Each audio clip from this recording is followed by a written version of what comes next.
அசட்ஸோட production pipeline first சொல்றேன். Okay, இப்போ நம்ம இந்த லைடார் ஸ்கேன்ஸ் எல்லாம் எடுத்து வர்றோம்ல, இந்த லைடார் ஸ்கேன்ஸ் எல்லாம் ரெஃபரன்ஸா வச்சுட்டு ஃபர்ஸ்ட் டோபாலஜி பண்ணுவாங்க. டோபாலஜினா மாடலிங் பண்ணுவாங்க. அந்த லைடார் ஸ்கேன் மேலேயே மாடல் பண்ண ஆரம்பிப்பாங்க. First step modelling.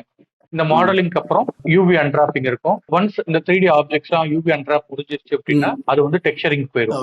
டெக்ஸ்சரிங் பண்ணிக்கிட்டு இருக்கும் போதே சைட் பை சைடு இந்த 3D மாடலை ரிக்கிங் கொடுத்துருவாங்க. ஒன்ஸ் மாடல் ஃபைனல் ஆயிடுச்சு, நம்ம கிளைண்ட் கிட்ட காமிச்சாச்சு, கிளைண்ட்டுக்கு மாடல் பிடிச்சிருச்சு அப்படின்னா ரிக்கிங்கும் கொடுத்துருவாங்க. ஸோ ரிக்கிங் அண்ட் டெக்ஸ்சரிங் வந்து சைட் பை சைட் போயிட்டே இருக்கும். அதுக்கப்புறம் டெக்ஸ்சர் முடிஞ்சதுக்கு அப்புறமும் நம்ம வந்து லுக் அண்ட் டெவலப்மெண்ட் பண்ணுவாங்க. ஸோ நம்ம இப்போ HDRI நம்ம இமேஜஸ் தான் எடுத்து வச்சிருக்கோம் தெரியுமா, அந்த என்விரான்மெண்ட்ல கிரீச்சர் எப்படி வரப்போகுது அப்படின்றத பாக்குறதுக்காக லுக் டெவலப்மெண்ட் பண்ணிக்குவாங்க. சோ கிரீச்சரோட ஸ்கின் எப்படி இருக்கும், அதோட எஃபெக்ட் எப்படி இருக்கும், அது எல்லாமே வந்து லுக் டெவலப்மெண்ட்ல பாத்துருவாங்க. இதை வந்து ஒரு அசெட்டா ரெடி பண்ணி, இது கிரீச்சரா இருக்கட்டும், ஒரு என்விரான்மெண்டா இருக்கட்டும், ஒரு கார் மாடலா இருக்கட்டும், ஒரு சின்ன செட் ப்ராப்பர்ட்டியா இருக்க எல்லாத்துக்கும் லுக் டெவலப்மெண்ட் முடிச்சு மீன்வைல் ரிக்கிங்கும் முடிச்சே வச்சிருவாங்க.